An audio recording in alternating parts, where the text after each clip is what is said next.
So we've got new accessories for the DJI Action series of cameras, but that means one of two things. One, we've got the camera coming really soon. I expect it to be the middle of August. They usually release it before the GoPro.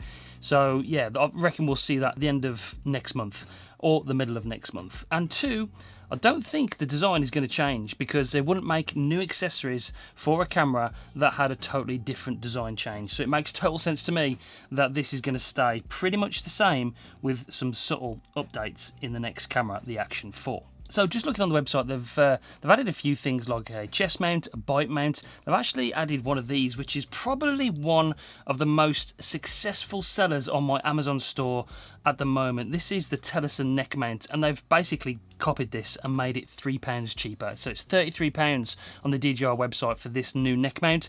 This is probably the best mount that I've used for YouTube videos anyway. Probably not so suitable for action sports because it does move around a little bit, but it is very, very good. You'll find yourself using this a hell of a lot for different kinds of videos.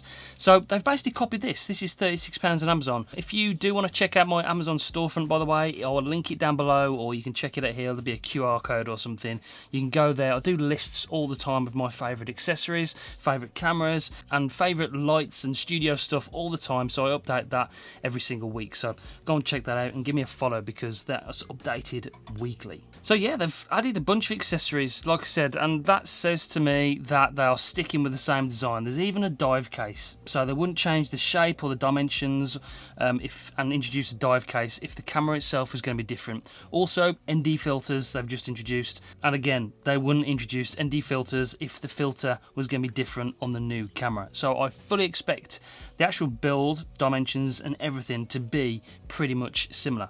Now, if that was GoPro, that would really annoy me, because I'm hoping that GoPro do something different this year. They update the camera and make it a lot better, because this camera, it's very, very close to being extremely good.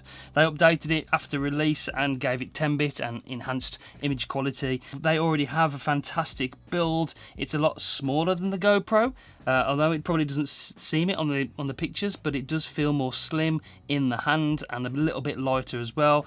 The magnetic mounting system is a lot seamless, much like the Insta360 Go 3. They both have magnetic mounting systems, and that is a lot easier to use for if you've got a cage like this. You can mount it vertically, and it's just seamless from switching from accessory to accessory. They've got a great battery life. They already have really fast charging. I really like the image quality as well, and not to mention this front-facing screen that is touch, unlike the GoPro that you can't touch. So there's a lot of things I really did like about this camera. It was very close. It wasn't quite as good as a GoPro 11 last year, but if they're doing all this and updating it and keeping it sort of the same sort of similar design this year, the Action 4 is going to be a camera to watch. The market is getting crowded though. I really do fully expect them to come out kicking all guns blazing this year. The Insta360 Go 3 is a fantastic camera. This one has the flip-up screen.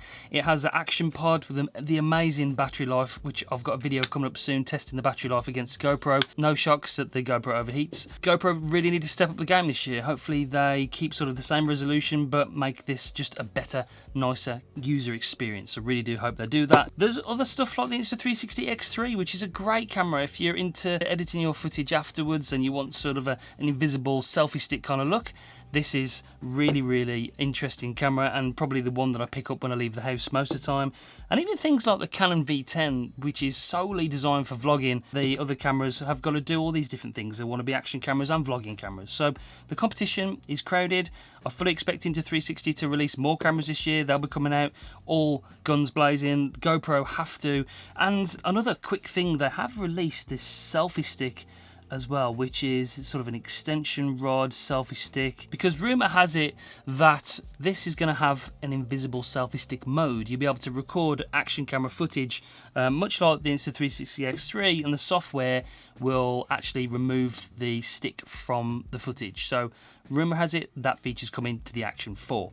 So, are you looking forward to the Action 4? I really am. I will be grabbing one as soon as it's released.